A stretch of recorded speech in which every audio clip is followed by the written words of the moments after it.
One's the one we all know and love. Sorry. And then we come to a song that was actually done by the Insane Clown Posse. Yes, they did a tag team. Yeah, they did a tag teams theme called The Oddities.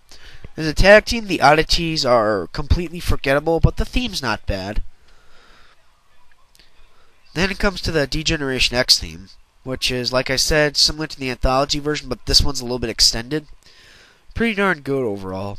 And then it comes to a rare version of Sable's theme, which is the longest version out of all of them, clocking in about 4 minutes. But this version is probably my favorite of her theme. I don't know, it just sounds more exciting and cooler. Sadly, she only used this once, and I think that was at the Capital Carnage pay-per-view, which was UK exclusive. Then we come to the New Age Outlaws theme. Again, similar to the anthology version, but this one actually has the "Oh, you didn't know" intro. It's a really great theme. And then comes to Val Venus's theme song. This is one theme I was never fond of, but it was okay. And of course it ends with the theme we all know and love, Stone Cold Steve Austin's theme. Fast forward another year, and comes to World Wrestling Federation Music Volume 4. Begins with Chris Jericho's theme, Break Down the Walls. This theme, of course, it's his traditional theme, and he still uses it today. This theme I've always liked. It's really good, and that's really all I can say. Then it comes to the Big Show's theme, or at least it was his theme until 2006-ish, simply titled Big. This theme I was never a fan of because it was kind of boring overall. Nothing much to say about here. Then it cuts to Vince McMahon's theme, No Chance in Hell. Great theme, only problem is it's really short. Then it comes to Mark Henry's Sexual Chocolate theme, another theme I was never a big fan of. It kind of reminds you, however, of the glory days of Mark Henry when they said he was on the verge of becoming a superstar. I mean, like, really popular. However, then came the transsexual angle where it backfired on him totally. And eventually it led to Vince Russo quitting and leaving for WCW and dragging it down the drain. Congratulations. Anyway, then it comes to Test's theme called This Is a Test. This was the theme before he had that really hard rock version they started using in like 2003. This theme, my friend YoshiFire98 always ridiculed, but overall I thought this one was pretty cool. Like the test, this is a test, test, test, this is a test. And it cuts in this really catchy beat, although it's kind of hard to tell what the lyrics are. I always liked it. And then it cuts to Mankind / Mick Foley / Cactus Jack's theme, Wreck. You know, it's the one with the car crash in the intro, and then the guitar goes do do do do do do do do do do. Well, anyway, not much to say about that, or then it's probably Mick Foley's best theme. And then comes to a theme that was made for Stone Cold Steve Austin, but ultimately never used, called Oh Hell Yeah, done by the German heavy metal band H Block X. At least I think that's how you pronounce it, I don't know how. This theme is one of the best themes of all time, hands down. It's a shame that Austin never used it. There's a rumor going around that he was going to turn heel, but that never happened until 2 years later. Truthfully, this really would have been a good theme for him. It was later remade by Jim Johnston off the anthology album in 2002, but his version was terrible.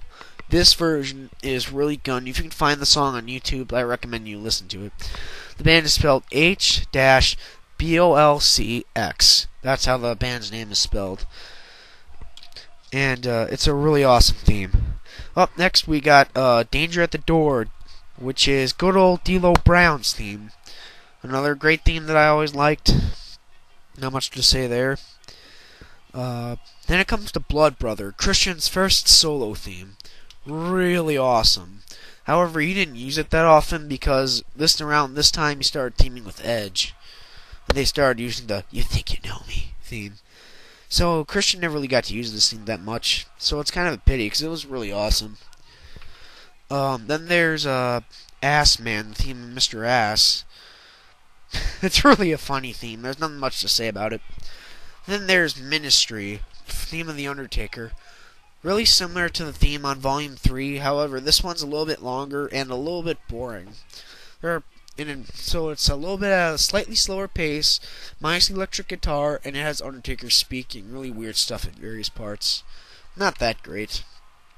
Then it cuts to Triple H's theme, My Time. This theme I never really liked that much, probably because it was kind of annoying. And it was his theme until he started using the Game moniker. Never a big fan of this song, but it's okay. Then it comes to Over the Edge, Edge's theme that he used for God knows how long. It was also the theme the Edge and Christian tag team when they went solo. And finally, there's Know Your Role, theme of The Rock. It's the classic rock theme that we all know and love. It also comes with the added bonus that if you turn up the volume very loud at the end of the song, you can hear him sing a verse of the song Smackdown Hotel. Overall, Volume 4 and 3 were probably the two best wrestling CDs I've ever heard. Volume 3 gets a 5 out of 5, while 4 gets a 4 out of 5. Up next we come to Volume 5, World Wrestling Federation Music Volume 5, released in 2001, 2 years after Volume 4 was released in the Attitude Era was on the verge of ending. Anyway, it begins with The Game, performed by Motorhead. Triple H is an asshole, but I must admit, this theme is one of the best wrestling themes ever. Then it comes to Rowdy by K-Quick, for K-Quick, now known as R-Truth. This theme is pretty good, but kind of cheesy, really. It was when he was in a tag team with Road Dogg, and they never really got off the ground. Then there's If You Dare, which was Taz's theme until he used that song by Cypress.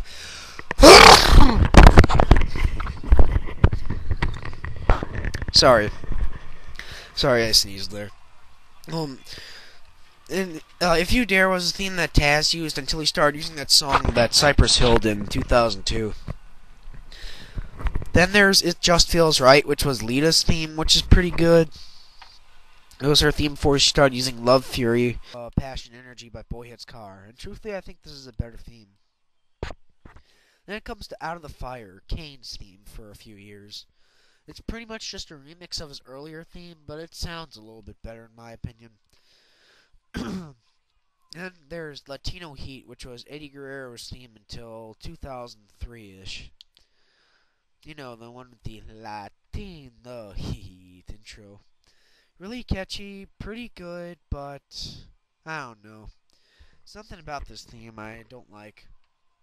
Then there's Billy Gunn's The One Billy Gunn theme called I've Got It All, which was pretty good. A little annoying, but pretty good. Then there was What About Me, which was Raven's theme. Raven, I always thought, was a really underrated wrestler, and he really deserves more credit. What About Me is one of his better themes, but not his best. Then it comes to Who I Am, which was a theme for China. I never was a big fan of her, but this theme is okay. I mean, I like China and all, but this theme I'm not a big fan of. Then there's the theme of Kurt Angle, known as Metal. This is, I think, the only time they officially released the traditional version of his theme, with all the horns and everything. Pretty much nothing to say other than it's really catchy, and it's great for doing your own "You Suck" chants too. Then there's Bad Man, which was Rikishi's short-lived heel turn theme. Nothing much to say about there, other than the intro is funny. Shooter, which was Chris Benoit's theme for a while. Pretty good, but nothing special. Turn It Up was the final theme of Too Cool before they disbanded later in the year. It would go on to be Scotty 2 Hotty's solo theme. Pretty good, pretty catchy, one of the better wrestling themes on the record.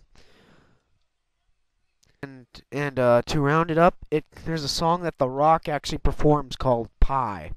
I originally thought it was The Rock's theme, since he asks if you smell what The Rock is cooking, since the title of the song is Pie. I thought, so is that what he was referring to?